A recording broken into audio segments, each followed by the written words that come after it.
Sunod-sunod ang pagdating ng mga pasyenteng sinugod sa Jose R. Reyes Memorial Medical Center sa Maynila matapos mabiktima ng paputok. Marami sa mga pasyente pawang nanonood lang at nadamay sa mga paputok. Sa mga oras na ito, ayon sa datos ng JRRMMC, nasa 19 na ang total na firecracker-related injuries. Ang ilan sa isinugod na biktima ay nakunan pang balot ng benda ang mga mata. Duguan naman ang binti ng isa pang biktima habang binababa ng ambulansya. Bigla raw kasing sumabog ng sindihan ng hindi pa niya matukoy na uri ng paputok. Kwento ng mga kasama nito, may tumalsik lang daw na bahagi ng paputok dahil sa lakas ng impact.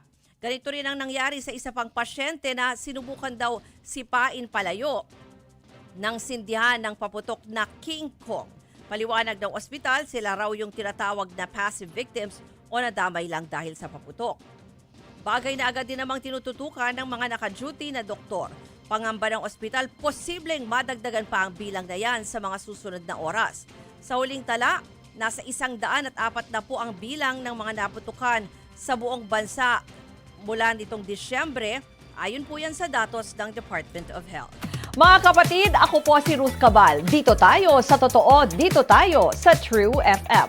Mag-follow at mag-subscribe din po kayo sa aming social media accounts at True Network PH. Diyan po yan sa aming X na dating Twitter, sa FB, sa Instagram, sa YouTube, sa TikTok at sa mga podcast. At syempre, tutok din po kayo sa Signal True TV Channel 19.